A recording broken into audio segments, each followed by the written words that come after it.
Planning Committee, and welcome to Ms Jenkins, who's in the public gallery as she's speaking on one of the items. That's item 6, and we are expecting the agent for that particular item to also come along and speak, but we'll see what happens by the time we get to that point. At some point during the agenda, I'm going to leave the chair for item 5, I think it is, as a local member who wishes to comment on that particular application, and I feel more comfortable doing it from there rather than here. So we'll be looking for you to elect a chair to take the meeting for that particular item in June. Oh, Councillor Seaborn. In that case, Mr. Chairman, I would like to nominate Norma Parish. Thank you. Is that seconded? Are there any other nominations? That's been, well, you're the only nomination, Councillor Parish. You happy to do that? Yes, I will do it, Chairman. Thank you very much. Okay. I didn't do the usual spiel about fire exits and so on. Ms Jenkins, if there is a problem and the alarm sounds, don't panic. You will be assisted in vacating the building, I promise. And the other thing I normally say is that we are being broadcast, webcast I should say, of course, and therefore when you speak, please speak into the microphones, otherwise you won't be heard. But be aware that you could be on camera at any time, so take care. And for that reason, anybody contemplating taking their own video or recording of this meeting is asked not to, on the basis that a full record will be available on the Torfaen Council website in due course. Attendance and apologies is item 1. Rachel? Thank you. We have apologies from Councillor Stuart Ashley. Any other apologies? Councillor Seaborn? Councillor Len Constance. Councillor Constance? He is on here. Any others? Good. Declarations of interest then. Mr. James, would you kindly give us advice? Yes, thank you, Chair. If I can just remind members that if they have any declarations, to please record them in the appropriate part of the register, which is passed around with the attendance register. A few declarations I'm aware of, Chair. First of all, Councillor Jessica Powell, in relation to items 4 and 5 on the agenda, planning applications in Llantarnam and Pont Newydd, respectively. I understand that you would wish to declare a personal non-prejudicial interest in each of those applications as a member of Cwmbran Community Council. Is that correct? Yeah, that's correct. Thank you. And then in relation to item 6 on the agenda, Councillor Parish, I believe you would declare a personal non-prejudicial interest as a member of Pontypool Community Council who were consulted. Is that correct? That is correct. Thank you. And I think Councillor Tomlinson, you're in a similar position on that application number 6. Is that correct? And then finally, I think Councillor James as well. You're also a member of the Community Council. Thank you. Any other declarations or queries, members? Thank you, Chair. Thanks very much. Okay, can we turn to agenda item 3, the minutes of the meeting of the committee held on the 23rd of August. Seems only yesterday. Can we go through them for accuracy, please?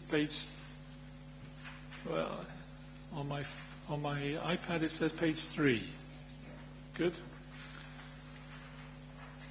Page 4. Page 5.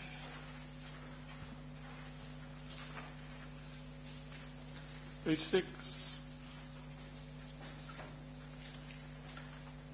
7.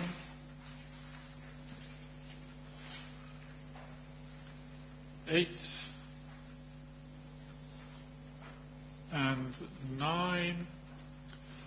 You happy that those constitute a true record? Moves a true record, Chair. Is that seconded? Agreed? Thank you very much.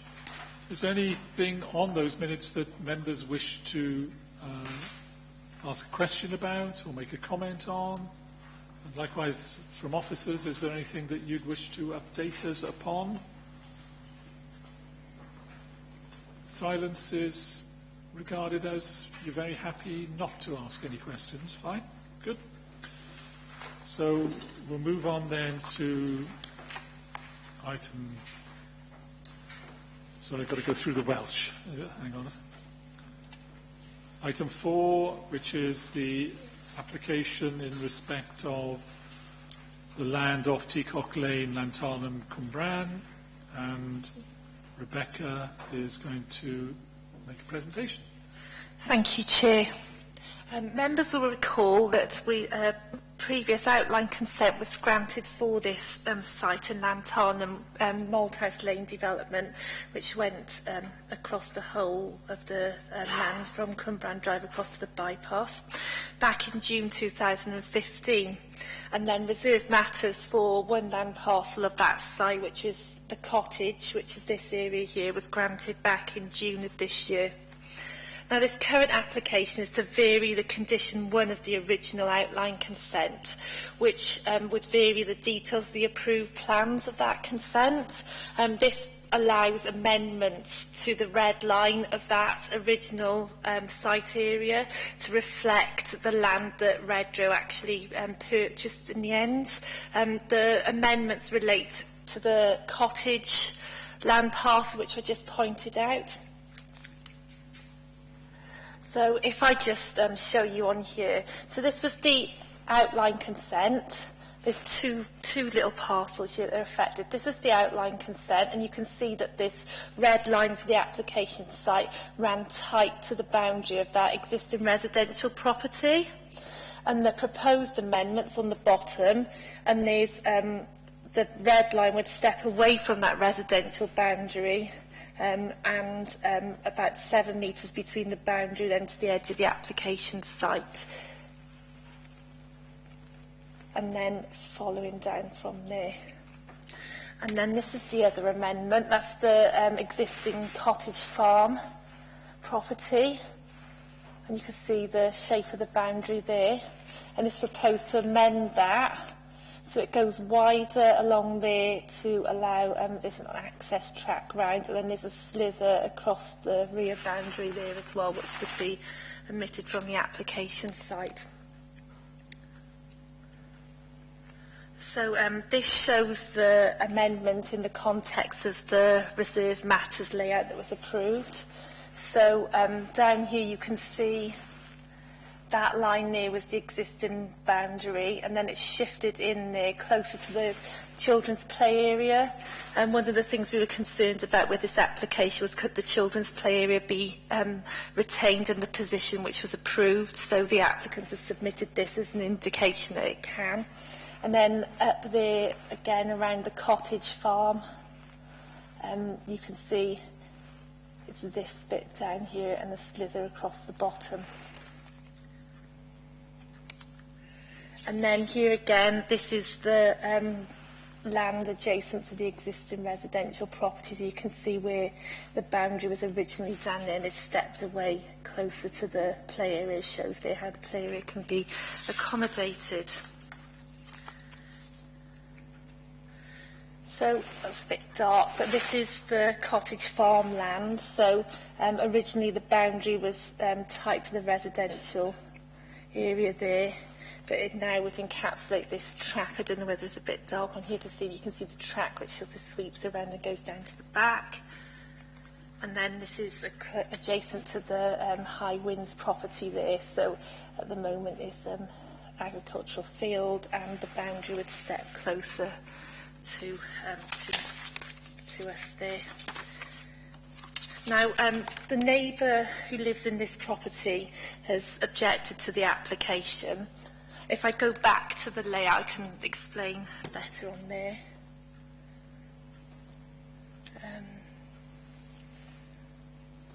probably this one's easier to show. So they say that they bought their property on the basis that a green buffer would remain between their property and proposed new dwellings, and they would like this green buffer to be retained.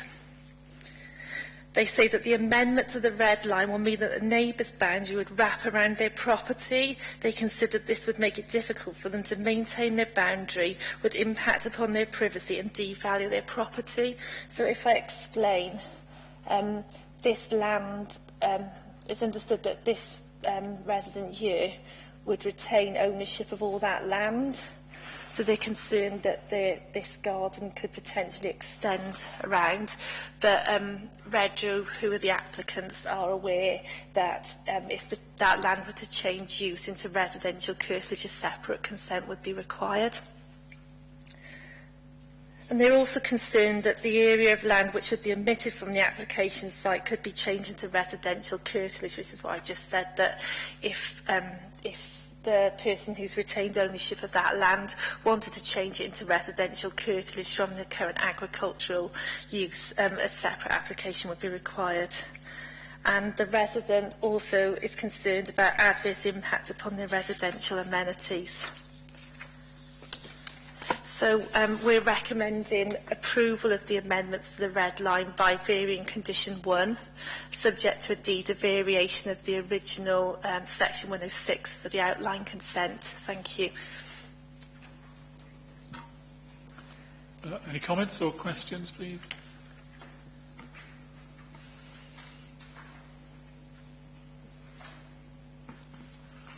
Any thoughts in relation to the objection that's been raised? I'm trying to persuade you to say something, please. Councillor Davis? Yeah, just to clarify, the piece of land which is which is this new extended buffer, who does that land currently belong to? Okay, so Redrow, the application site originally went right up to that site boundary with the property High Winds, and now Redrow have only bought up to where the red line is. So we believe that the owner of that land, which would be retained as white there, is the adjacent property to the neighbour who's written in. Okay, so this land, which we are, which is going to be the buffer, currently belongs to the cottage, and not to the people who are objecting. Okay, it's the neighbour next door. So these are the people who've written an objection. Yeah. So they're adjacent to the site, and then the neighbour who's here, who's sort of second property in, we understand is retaining ownership of that land. Right. Okay. So just to clarify, but as you made clear, that if they want to do anything with that land of any kind, it'll have to come to planning and all the rest of it before we decide, before anything happens. Yeah, I think the key concern of the neighbour is what happens with that land if it becomes residential curtilage, because the neighbour who owns that land already, I think their curtilage extends around the back, so they're concerned that actually in the future we may end up being sort of wrapped around by our neighbour, but you know, that's unfortunate, but that would be considered as another application if they ever wanted to come in for residential use of that strip of land that would be omitted from this site. I think it's more of a, as I said, what we're looking for there is that some form of good neighbour policy between the two neighbours. Really, that's the thing which I think ultimately is needed, as long as there is a good nature, as long as there's a good relationship with the two neighbours. I don't see why it should get to that stage. But but I said, if those people decided to do anything, then it would be, and as I said, it would come to the plan that they'd have to go through the rigmarole of planning and maybe come to this committee or, Yeah. or to officers to decide. Absolutely, for both slithers of land that would be left outside the application site as a part of this application, future consents would be needed to change the use of the land from what it is currently. Okay, thank you very much. I think the point has been made that any further change of use in relation to that sliver of land would be subject of a further planning application before anything could be done. What you may want to do, only a suggestion, is that ask that a condition to the effect that any future development in respect of that sliver of land be brought back to the planning committee in the event that that happens for your consideration. You could make that a condition, or you could make it simply a condition that it go through the appropriate planning consent requirements at that time, because of course, you know, we don't necessarily bring everything to committee and things might change in that regard. Councillor Siebel. Mindful of what you've just said, Chair, in your first part about coming back to planning, could we add that as a condition? Yeah, I think so. I don't see a problem in that there be a condition which is, the condition I think would have to relate to it coming back to planning committee, because otherwise any application to use that land would in the normal course of events be dealt with by the officers under the current delegated scheme. But you've had the assurance that that would be the case anyway, so if you want to add to that, then you would probably need to make that a condition. Advice, please? Thank you, Chair. I think the difficulty is the sliver of land will be outside the application site that we're determining. The amendment is actually to reduce the application site. However, I think what we can advise the applicant who are red row that any change to the use of that land requires planning permission, and we can take steps, informal steps, to advise who we believe the land is being retained by of the need for planning permission with regard to any future development. However, in terms of putting the advice note on, the advice note would relate to land not actually within the application site, so there lies the difficulty, but we can take steps to advise the parties involved.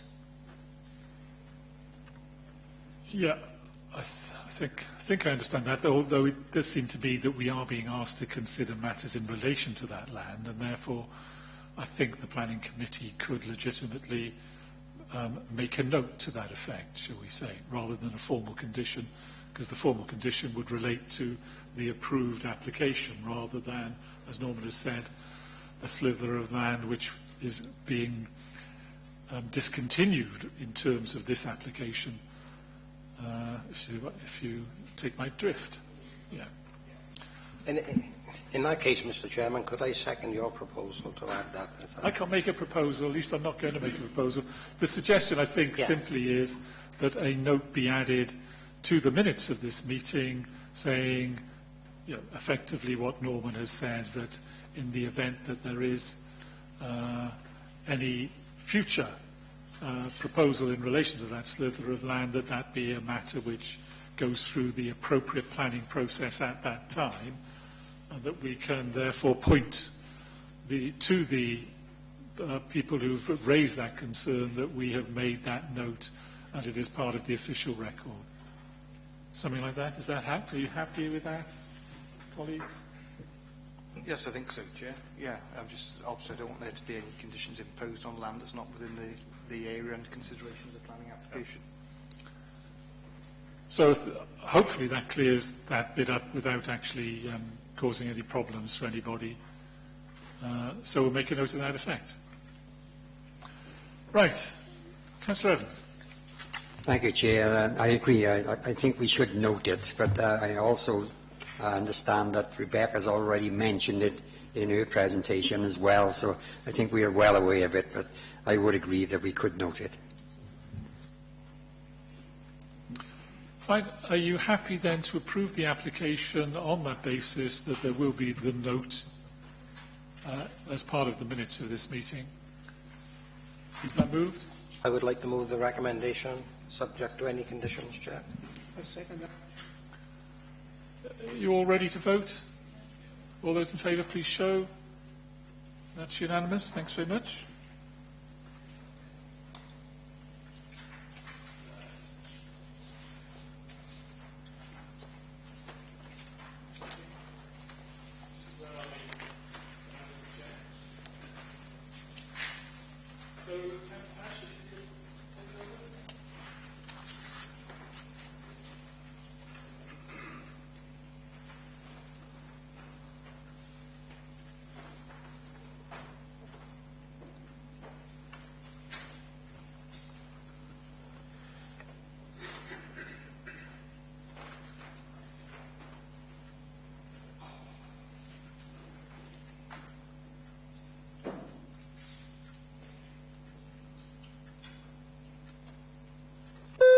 Right.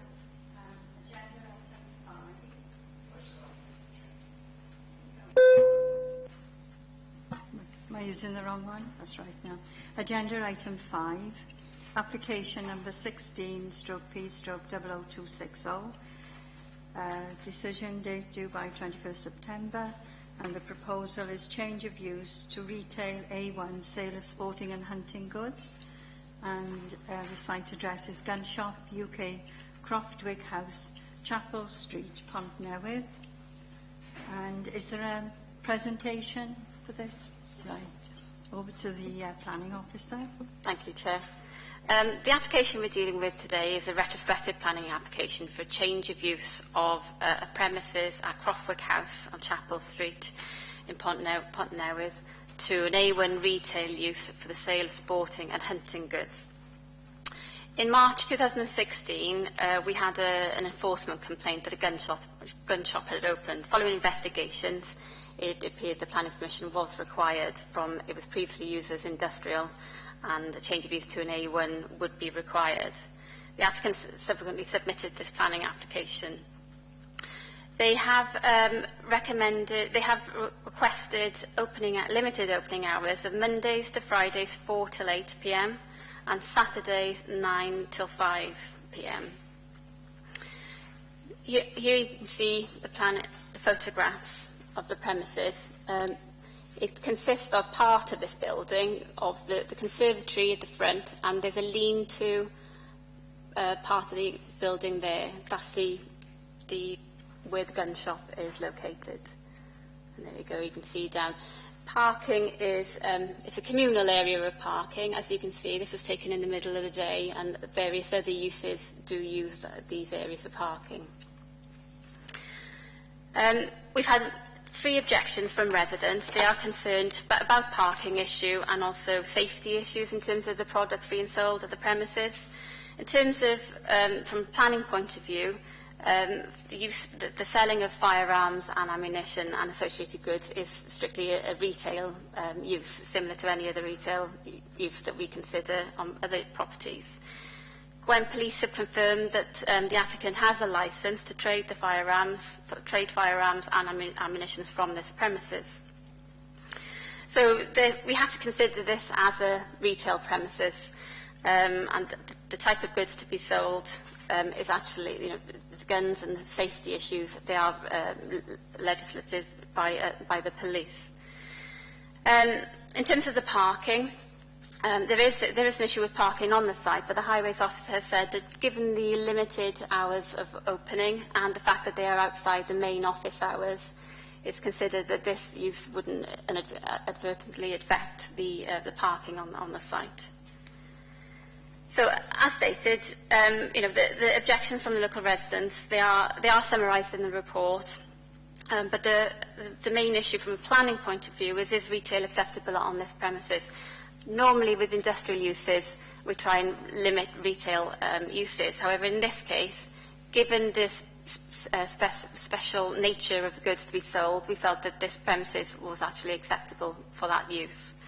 We therefore recommended for approval, but limiting the hours to the hours as specified to prevent any impact on parking, and also limiting the goods to be sold to ensure that no other types of retail uses occupy the site, such as a convenience store. Thank you, Chair. Thank you. Any questions, queries? Councillor Powell.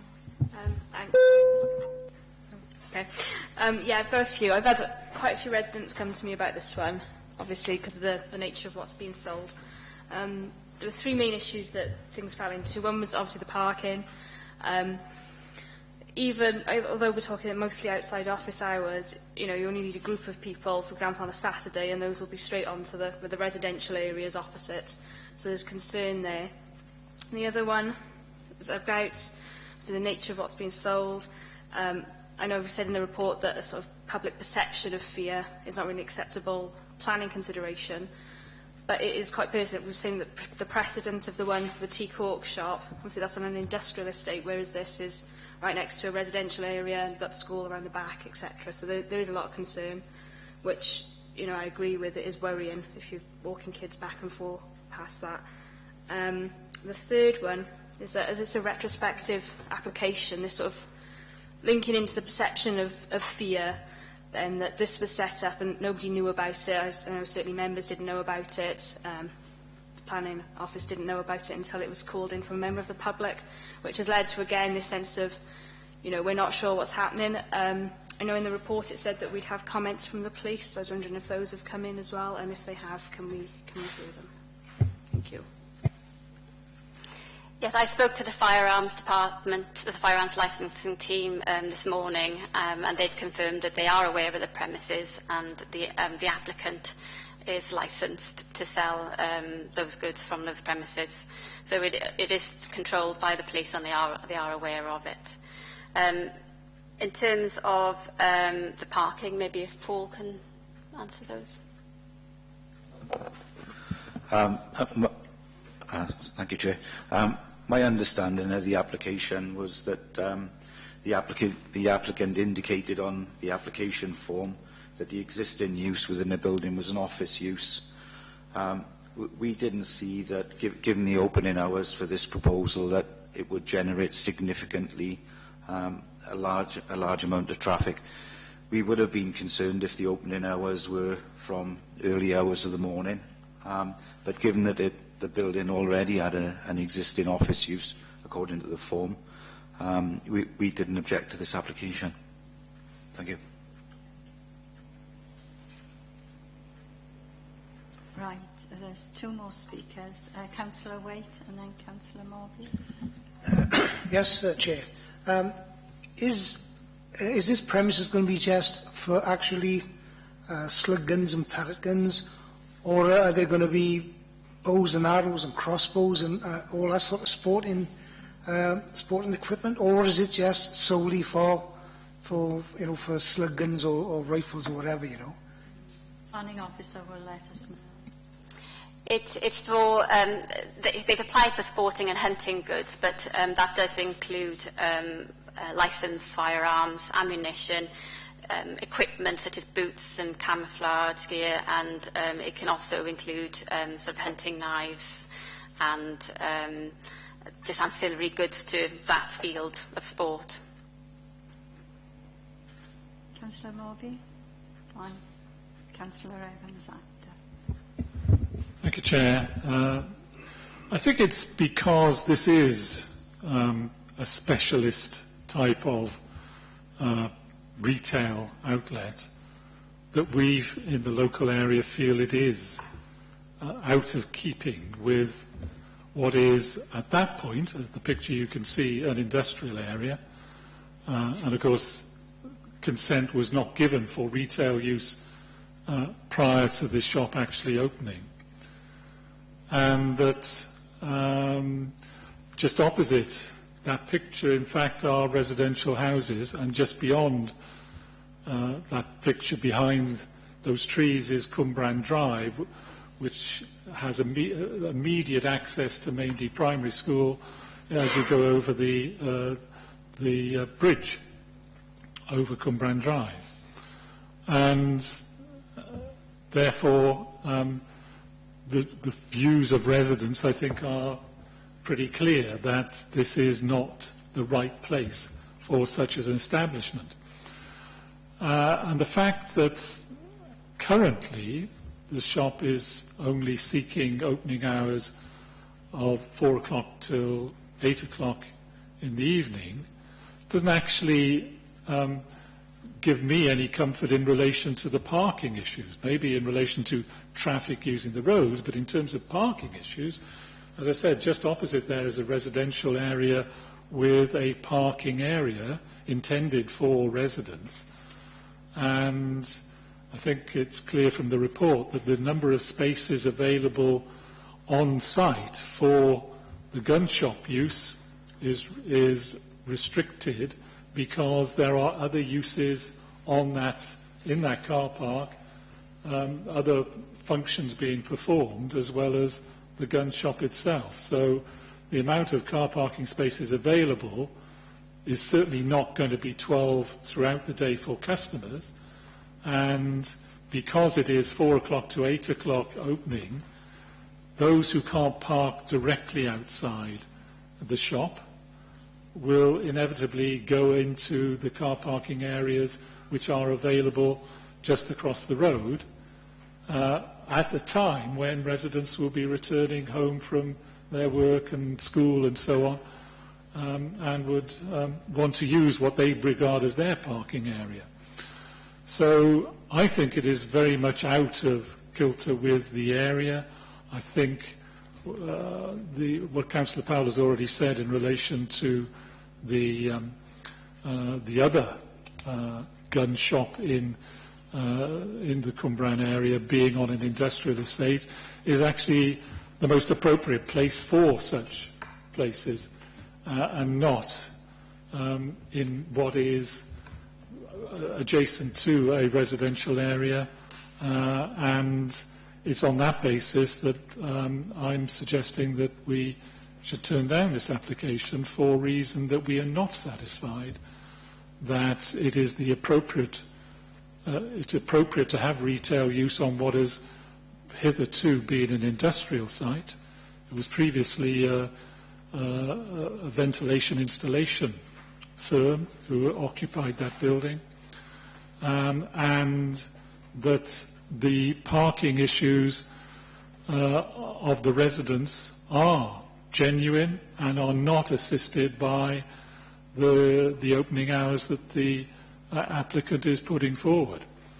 And I think we ought to dismiss the application, reject the application on the basis that we believe it should remain as an industrial use, and that no good reason has been given really for it being converted to retail use, particularly of this type of retail use, and that the parking issues are in fact exacerbated by the proposed opening hours, which will bring direct conflict between those wishing to park in the residential parking area with customers. And of course, I do have to say that the prospect of people coming out of that shop with guns, albeit in packaging, I hope so anyway, going to their cars in the residential area at the time when children might be returning from school is one which I don't relish seeing. So I'm moving an amendment to the effect that we should dismiss the application on the basis that we're not happy with the parking arrangements, and we're not happy to secede an industrial area to retail use, particularly of this nature. And I would like to move that. And I've no doubt that the planning officers can actually come up with the appropriate wording to improve my fractured English during that submission. Thank you, Councillor Morby. Councillor Seaborn. Thank you, Chair. One of the queries I've got about this application is what security measures are being taken. If this was office space, obviously you would need some secure area to store such weapons, rifles, knives. I know it's mentioned within the report, but have you got any more detail about that? Could you answer that, please? Yep. No, we haven't got any more detail, purely because of the internal security measures planning haven't got any control over. But all I can say is that obviously the firearms licensing, that is, would be one of the issues that they look at in terms of storing the firearms and ammunition in safe and secure places. Right. Councillor Evans, did you want to... Yes, thank you, Chair. Councillor Seaborn has touched on one of the things that I was a bit concerned about, and that was the actual storage of the materials inside the building, because we are obviously not relating on not only guns. I should imagine there's some kind of ammunition provision there, and I am concerned about that. I hear what you're saying, it's outside planning's control, but it's a topic that I am concerned about. Would you like to add anything to what you've said before? No, just to reiterate that, I do appreciate the concerns of members and the residents, but those issues are legislated by alternative legislation and not the planning legislation. Right. Clarify that I'm not making my submission on the basis of security, because, as Helen has just said, it's not an issue which we are competent to deal with as a planning authority. But I am moving my amendment for the reasons I gave, relating to not allowing retail use and not being happy with the parking arrangements. I'd be grateful if you could ask if anybody's got a second that. Yeah. Councillor Seaborn's got his hand up. Are you going to second Thank you, it? Chair. I would like to support Councillor Morby's refusal of this application, that it remains an industrial use, not for retail premises, and on the grounds of the parking issues that he's already, and Councillor Powell has already stated. Right. We've had a motion and it's been seconded. Does anyone else want to comment? Councillor Cameron? Thank you. I'm not sure whether it still is, but I understand there was a double glazing firm that used it, presumably for retail. They were right on the front, so that's happened for years. If I could just clarify the position from a highway and parking standpoint. Yeah, there was a double glazing business. Croftwick were there for a number of years. And just to clarify that this is sort of an industrial estate area, and the difference between a small retail unit where you would need some car parking provision, but for a commercial premises that would be there already, you would need operational space. So the argument could be had that you would need more space for what is there currently than you would for if it was a gun shop, for instance. Just to make members aware of that point. Thank you. Thank you for that. Right. Are there any more comments or questions? Right. We've had a motion and it's been seconded to refuse this application. Are you ready to vote? Right. Could we have a show of hands? Voting. Just to clarify, we're voting on the recommendation. The recommendation is to approve, but just to clarify what we are voting on. I'm asking you to support my amendment to the recommendation.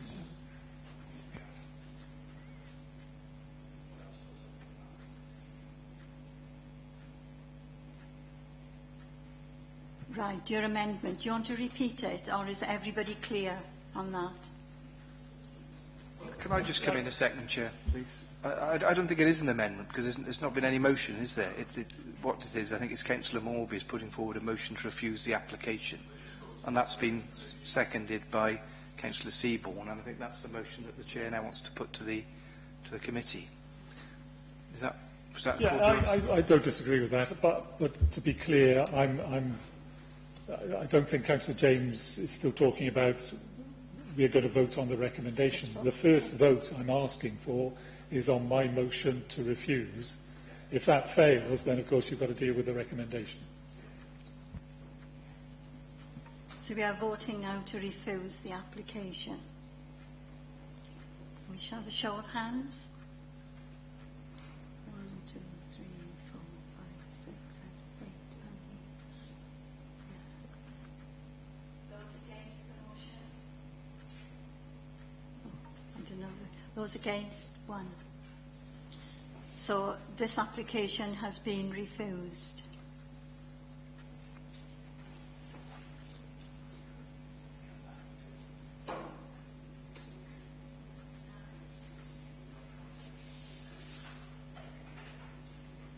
Yes. I've been advised we need recommendations for refusal. Do you want it now, or can we do it at a later time? Can I help? I did indicate in putting forward those suggestions that it probably needed the wording tidying up to ensure that we're talking about material planning considerations, and they are that we don't see that there are good reasons for changing the industrial use on this occasion for retail use, and secondly, that the parking issues have not been addressed to our satisfaction as a committee. Right. Are those satisfactory? Yes, Chair. We'll come back to the next committee on, with a report setting out those reasons for refusal based on what Councillor Morby's indicated. Right. So we'll have a report at the next meeting. So that concludes item 5. It has been refused.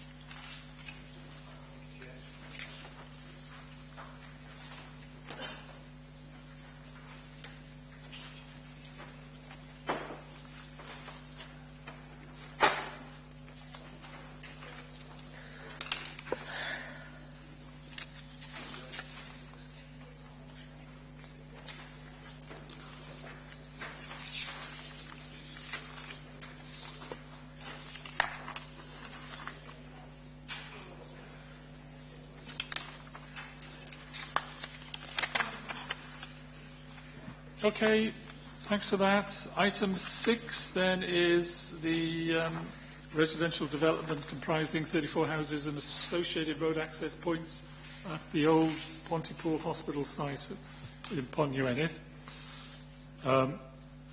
Rebecca, you're going to present that, please? I am, thank you, Chair.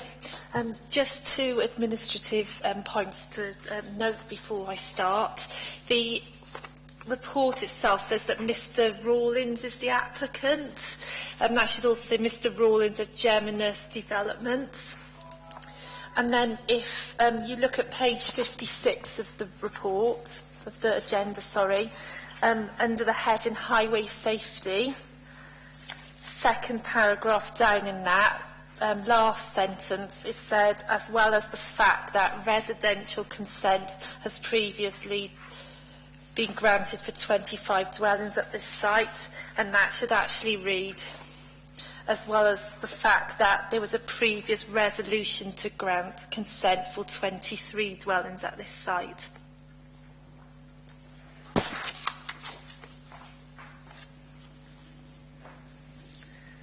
So I'll start the presentation now.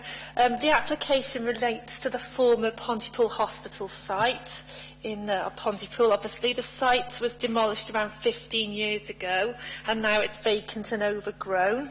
The current application is an outline application for 34 dwellings, with access and layout to be considered. Now, in 2000, outline consent was granted for the residential development of this site, and then that consent was renewed in 2004, and then the following year, 2005, there was a resolution to grant consent for 23 dwellings on the site, subject to a section 106. That 106 never progressed, so that consent was never issued. So the current application, I said, was for 34 dwellings. When the original application came back earlier in the year, it was for 40 dwellings, but this has been reduced through offers and negotiations because there were concerns about overdevelopment of the site. So this is the layout that we're now looking at. You can see that the access would be off Hospital Road with a sweeping spine road round, predominantly terrace properties, car parking to the front with some integral garages as well. There's quite a good level of public open space on the site, a children's play area, a footpath link down from the development through to an existing public right-of-way that runs up the side of the site, and also it's proposed to install a new footpath along the boundary of the site here as far as it runs along Hospital Road. Also, traffic calming features would be added to Hospital Road. There are a number of protected trees on the site. These run in a band along the bottom here and up the side. And those trees would remain as part of the development. The original scheme which came in included houses down in this area down here. They were omitted to enable the retention of those trees. The scheme does propose to remove a monkey puzzle tree up in this area here, but the council's arboricultural officer confirms that he raises no objections to that because he doesn't think it has very good form, and we'd be able to secure a replacement as part of a landscaping scheme in the future. Our ecologist requested that a reptile survey be undertaken at the site because it's been left vacant. There was potential for reptiles there. No reptiles were found, so our ecologist confirms that he doesn't object to the proposal either. And I'm just coming back, to the highways issues. Highways are happy with the proposals as well. The developer has agreed to enter into a Section 106 with us for the site, which would secure a children's play contribution, adult recreation contribution and 25% affordable housing for the site. Now, there has been local opposition to the proposals. 15 representations have been received. Some of these residents state that they are not against the principle of redevelopment of the site for residential, but are concerned about certain details. So objections have been received on the following grounds. I think the key objection has been highway safety. People are concerned about the poor access, the poor existing highways infrastructure in the area, lack of public footpaths in the area, the adverse impact upon protected trees. Now, we've addressed that largely within the negotiation. Overdevelopment of the site, again, we've got the numbers reduced down, and a reduction in the value of nearby properties. The local ward members also provided comments on the development and has asked for me to reiterate his concerns as part of this presentation. So he's concerned that this is overdevelopment. He notes that Lee Road has been undermined by a developer on this site a few years ago, resulting in damage to the road, which required partial closure of the road. Traffic lights were in place for 2 years before the road was once again made safe. So I think this was along the top here, Lee Road, because it's at a higher level than the site. And that the proposal requires land retaining Lee Road to once again be excavated to an extent endangering the stability of the road again. He's concerned regarding the access to the site from Hospital Road, as the road is heavily used by large vehicles. This includes buses and double-deckers taking pupils to the nearby YGG school. And this road is extremely dangerous for pedestrians and drivers alike. Pedestrians going to and from this development would take their lives in their hands walking at the hairpin bend where there is no pavement and no room to construct one. I think this is the area further down Hospital Road that he's referring to. And he refers to an incident where there's a garden wall that's collapsed from a heavy vehicle passing, and that there's a dispute between Torvine Council and the landowner there, who I believe to be Pontypool Park Estate, regarding making the wall right, and he says that he's unhappy with the authorities' role in this dispute. So I'll just go through some photos of the site. Dark again, but you can see there that there's a footpath there, but that's going to continue right down Hospital Road as the development goes ahead. This is looking across the site, so you can see it's largely overgrown, vacant at the moment. Again here, Hospital Road, so the public footpath would come down here where there's no footpath at present. This is looking down at Hospital Road as well, so you can see the band of protected trees here across the front of the site, also along the southern boundary. That's it. So our recommendation is to approve subject to a Section 106 agreement. Thank you. Thanks, Rebecca. Now, Mrs. Jenkins, could you come down into the chamber and sit down here, please?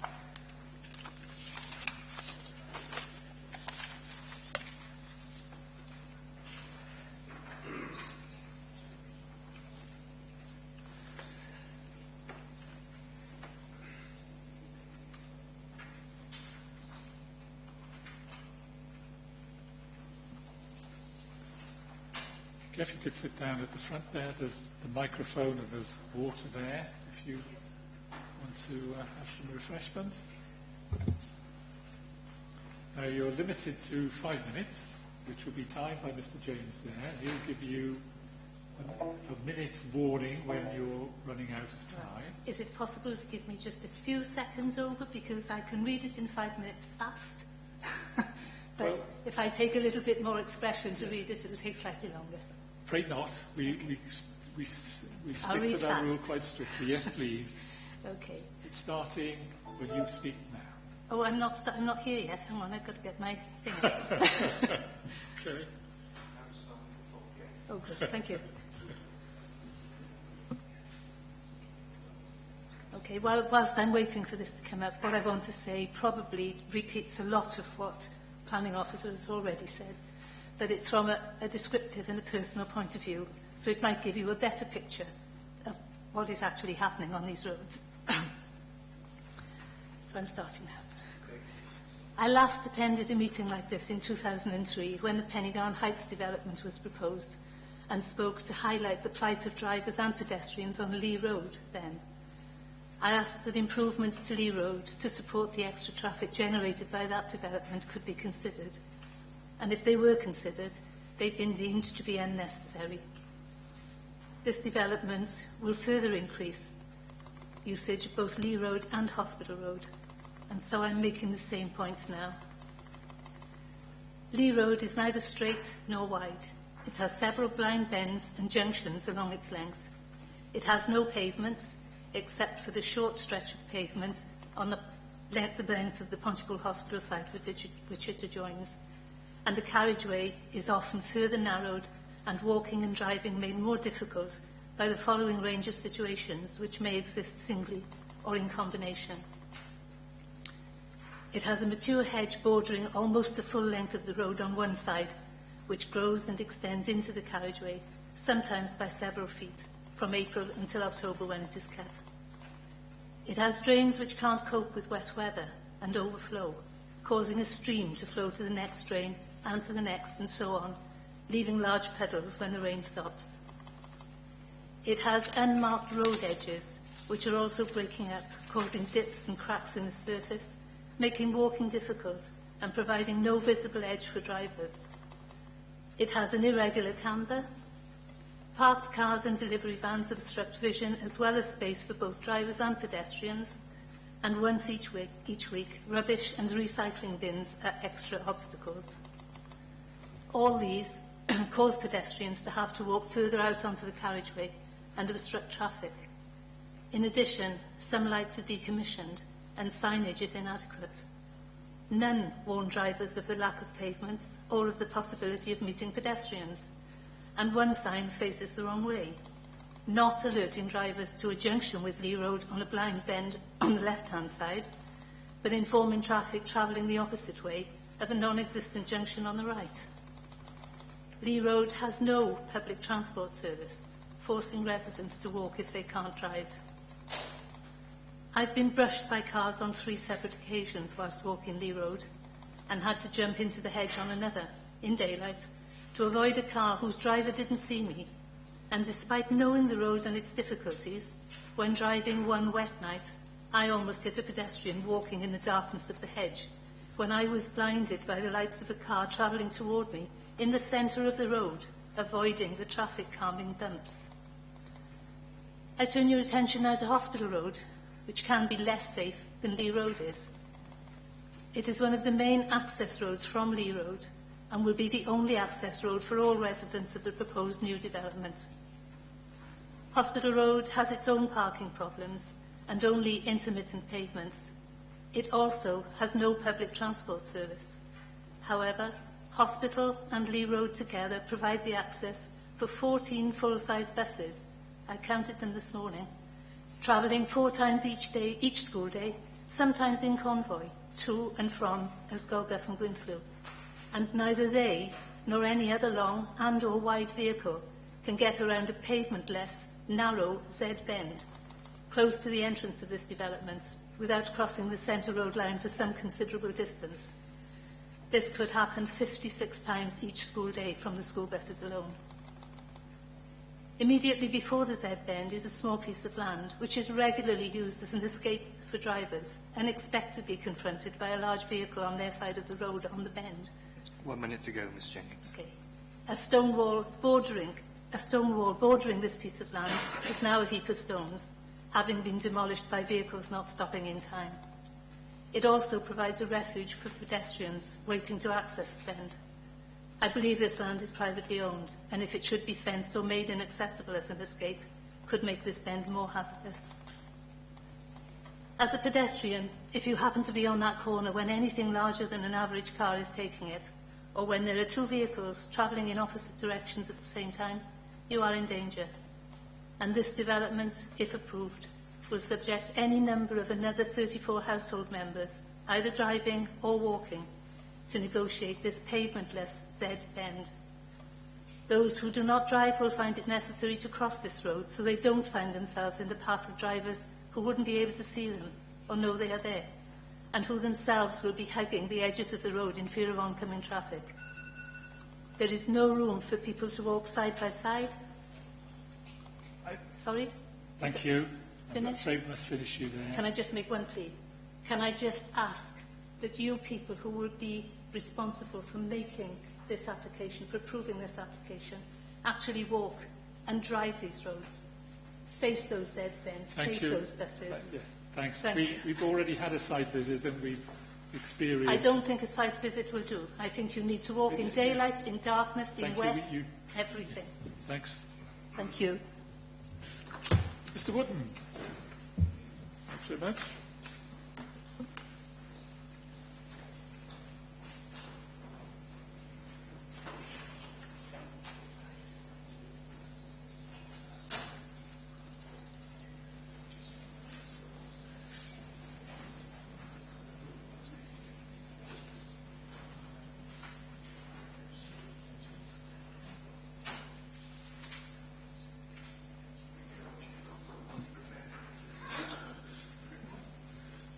Well, you've got 5 minutes all the same.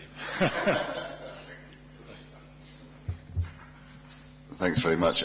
We have a bit of history with this site in as much as we were the agents for a separate applicant on the Minded to Approve scheme, which was for a lesser number, but much larger in terms of footprint houses. So in terms of the perceived overdevelopment, yes, it's a higher number, but the actual footprint on the site is less with this development than that previously proposed. This development also delivers more in public open space and with the play area that the previous scheme didn't have. I think the previous scheme, with its 3 and 4 bedroom houses and the cars that go with those, the levels of car movements with both developments would probably be about the same. I understand all the concerns about the surrounding infrastructure, but I can't see that that is really something that our client, the developer, can do anything about other than make the contributions and make the highways improvements, which will surely improve the highways. Elsewhere along Hospital Road, Lee Road, I can't see how we can improve. It may well require improvement, but I don't think this development is in any way going to worsen the existing situation. Can only improve it with the improvements proposed. So all in all, I think this is, I'll say it myself, a better scheme than previously approved in terms of the housing stock and the design, and the fact that this design, having worked long and hard, to be fair, with the local, with the planning officers, does bring about a more comfortable scheme in the landscape. There are no trees being removed. All the listed and tagged trees are being retained, although I think we all acknowledge that the group could be thinned out a bit to improve the better specimens within the group. We have the play area, we have the links.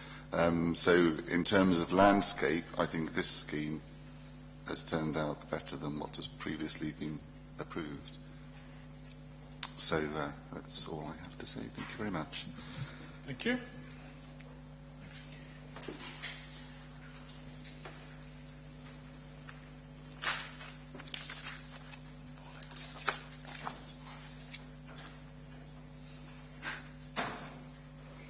Bush.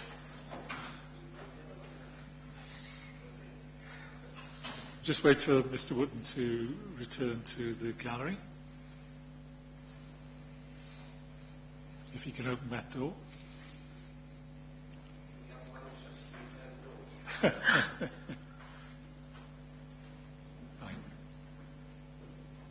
I'm going to ask Paul Wheeldon, as the Highways and Transportation Officer, to respond, please, to Ms. Jenkins' concerns, mainly.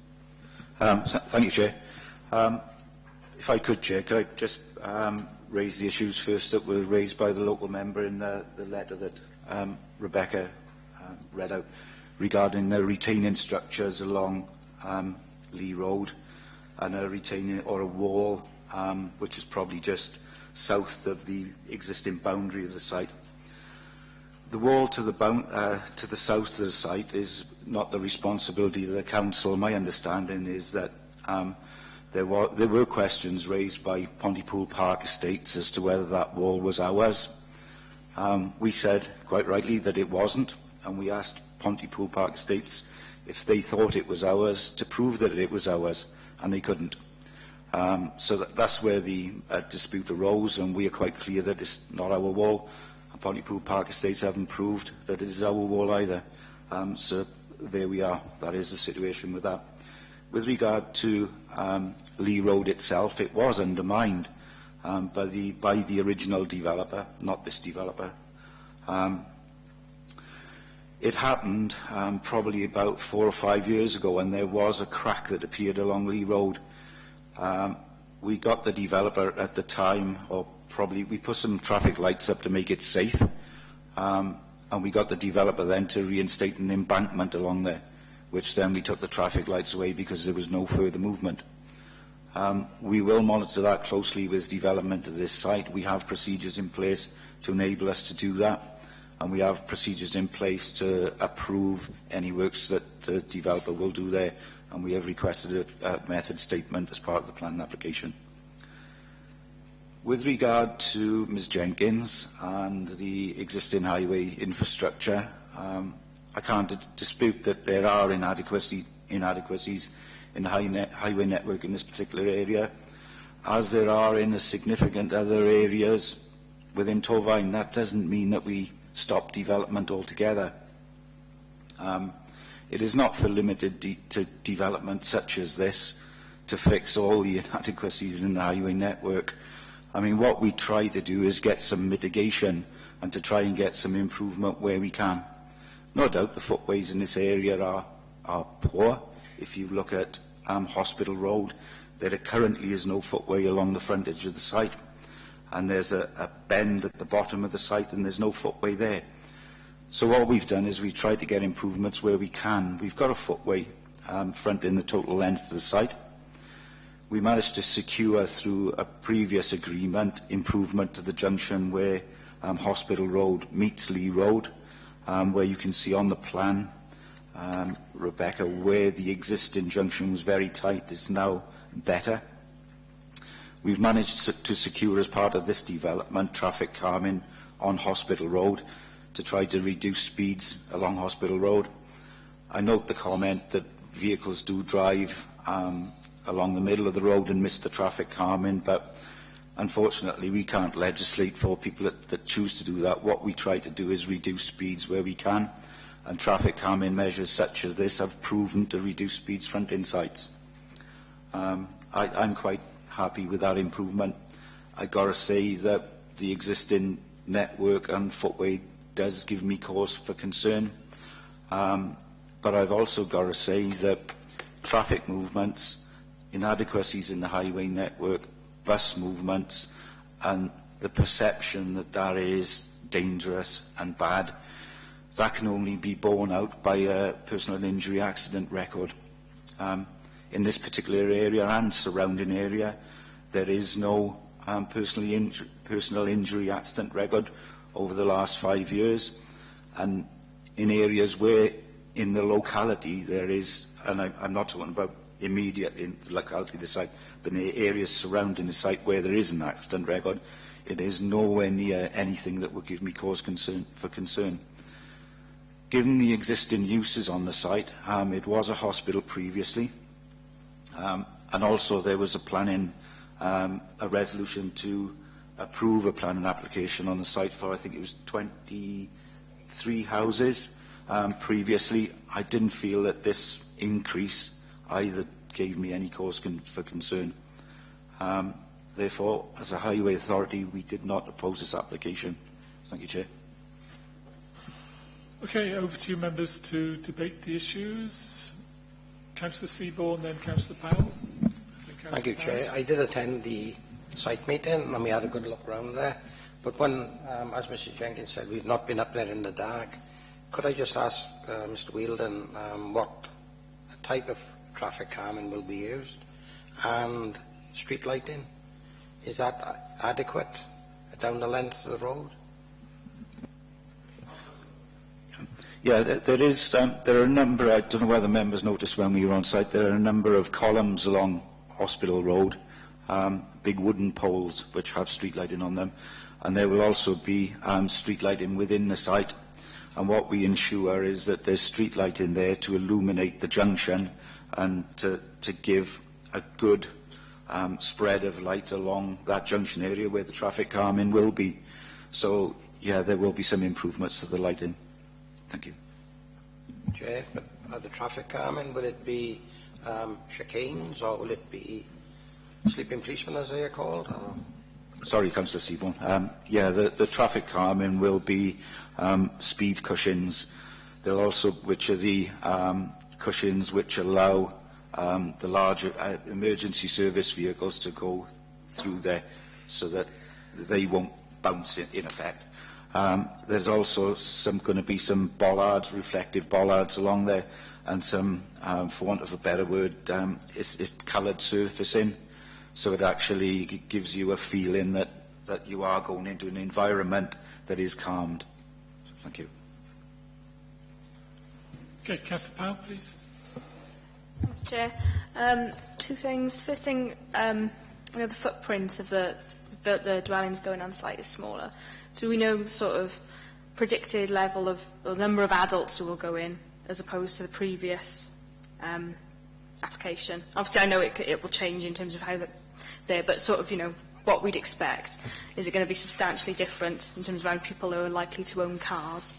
And the second one, I recognise what you're saying, Paul, about the traffic and it not being enough on a planning issue, but I don't know, for Mrs Jenkins's complaints to sort of end you, and I hope that we're going to pass them all on, particularly about that road sign she's saying is facing the wrong way, things like that will be followed up for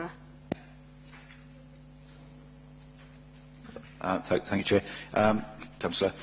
Yeah, if Ms Jenkins wants to send into Highways and Transportation, we have a website, and if you put your concerns regarding any signing or drainage issues or highway issues you have, we will follow them up. with regard to the numbers of vehicles going on the site, we don't really distinguish between adult drivers and not. We've got a computer database, it's called a TRIX system, which calculates the number of vehicle trips that you would expect to a development. The number of trips to this development is similar to any other development in that you would get between 7 and 9 trips per household per day. But I've already said that I'm not actually concerned about the number of trips that would be generated from this. In fact, it's not a substantial development. Thank you. Councillor Parish. Thank you, Chairman.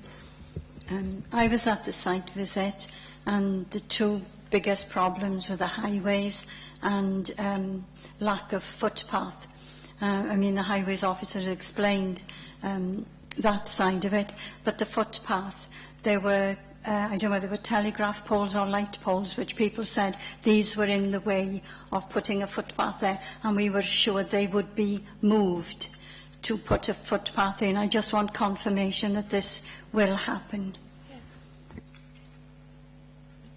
I did mention it. You probably saw it within my report. I don't know whether that's actually been conditioned as part of any consent. But what we will have a Section 38, a highways agreement, to enable the footways to be resurfaced and to enable the roads within the site to be constructed. What we will do as part of the Section 38 agreement is ensure that there is enough room to enable people with pushchairs to get past the columns. Now, whether that means building, slightly diverting the footway within the site to make it a little bit wider, but we will try and do what is necessary there. It could be that moving the columns to the back is a substantial cost, and it may be impractical, but we will ensure that we get enough room there for pushchairs and parents to get through. Thank you. Councillor Evans. Thank you, Chair. Paul, you mentioned about the personal accidents record in the last 5 years. Have you got any information? This is just one of the questions I have to ask you. Have you got any information for the previous 5 years? That's the one question. I hear what you're saying about the improvements that can come out of this development regard to Hospital Road, but there's not many improvements going to be made on Lee Road, which I tend to agree with Mr Jenkins is a death trap, really. Mr Jenkins pointed out that through the good grace of a private landowner, there is a runway presently, and she makes a good point when she says if that person decides not to allow that to happen in future, there is no runway, so the personal accidents could well increase. That's the other thing I'm concerned about. And finally, Paul, have we considered working with the Edley Gwent Police for traffic speed reductions on both roads, possibly 20 miles per hour?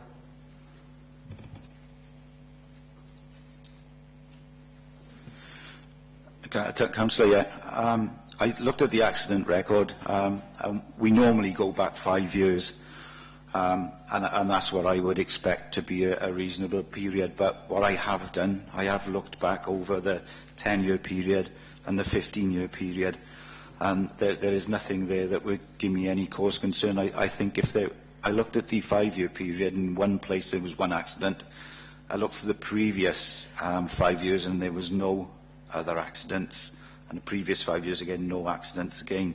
But then you might have one or two over a 15-year period, and then only have one over a 5-year period.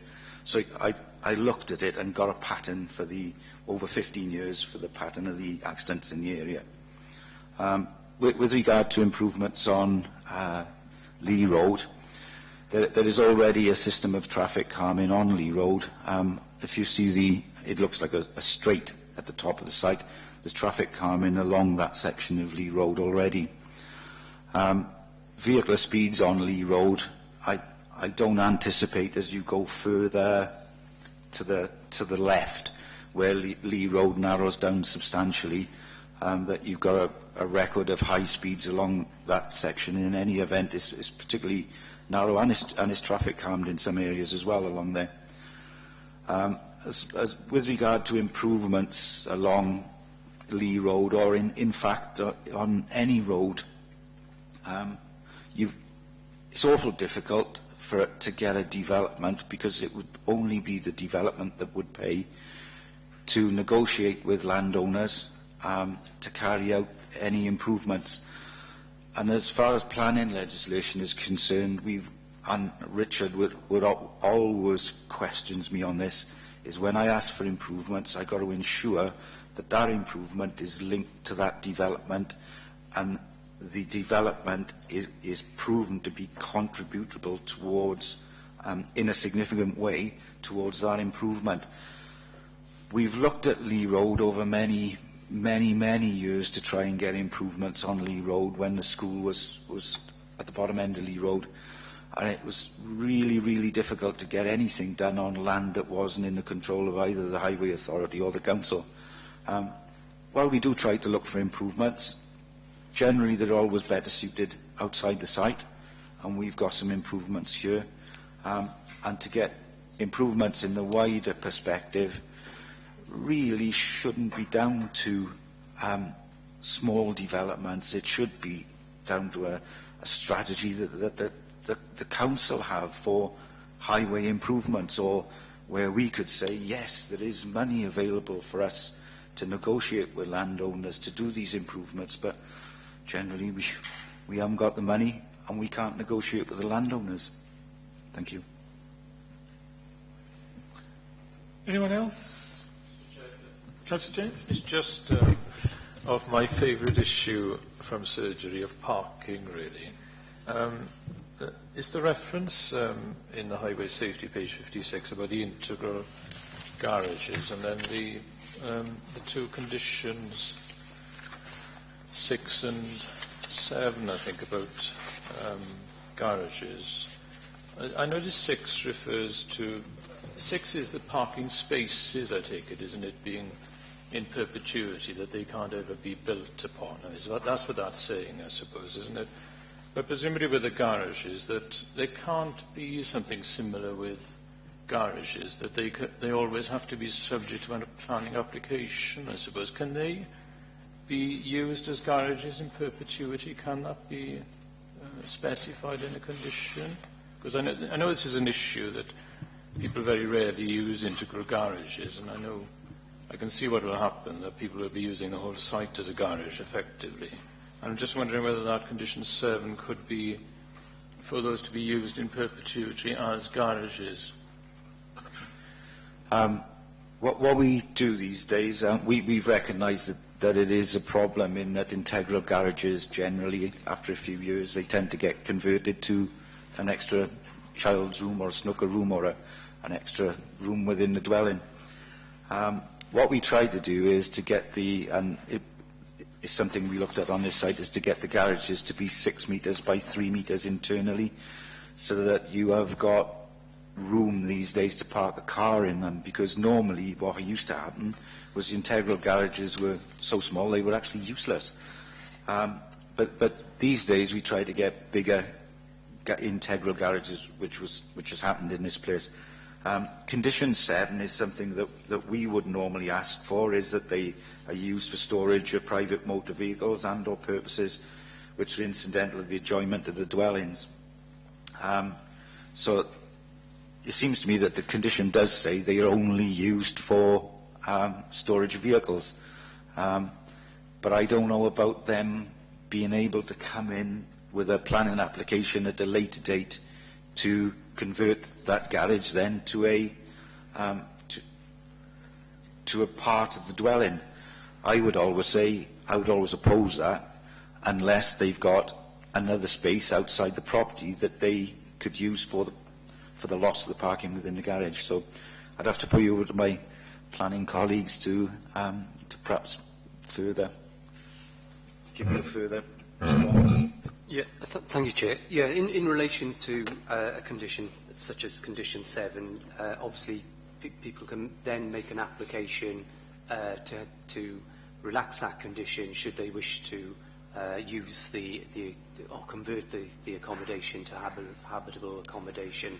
And as Paul has indicated, each case would be looked upon on its own merit. If they could achieve additional car parking within the curtilage along the frontage, then perhaps that would be an option. However, that may have an implication for the landscaping which is on site, and there's a balance to be made at a particular point.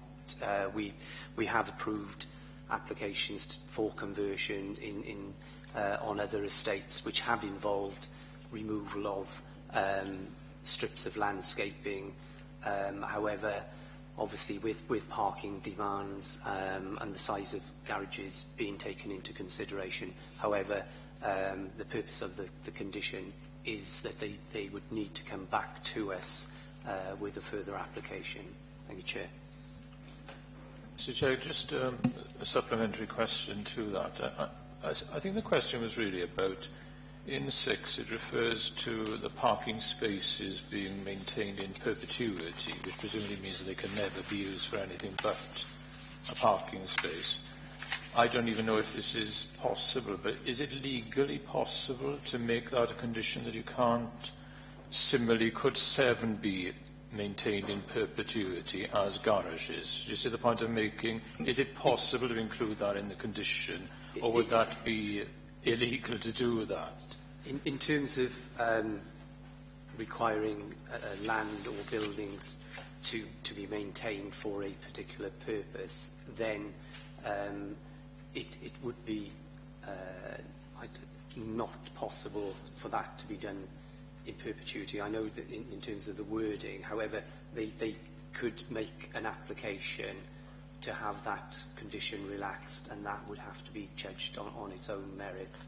And any, if we maintained our opposition to that, then obviously they would have the right of appeal, and an inspector could look at that afresh. However, so it would be the subject of control. However, the fact that it may have in perpetuity doesn't in fact mean that it can't be overturned should permission be granted. Anyone else wish to say anything or ask any questions? All done? Anybody prepared to move something? Councillor Parish? Yes. I'll move approval on completion of the Section 106 agreement and subject to conditions as stipulated on pages 59 to 63 of the report. Thank you. That's all of the conditions. Yeah, good. Is that seconded? A number of people have seconded it. Are you ready to vote? Okay, all those in favour of the motion, please show. All those against? So that's 8-9 to 1. Okay. So the recommendation is approved, subject to those conditions.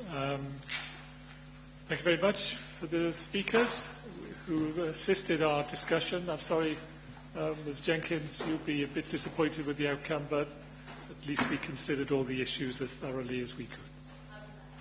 Good. Thank you very much. Is that it, folks? I think it is, isn't it? The next meeting is whenever it is. Sometime in October, isn't it? 11th of October. So hope to see you all then, if I'm in the country.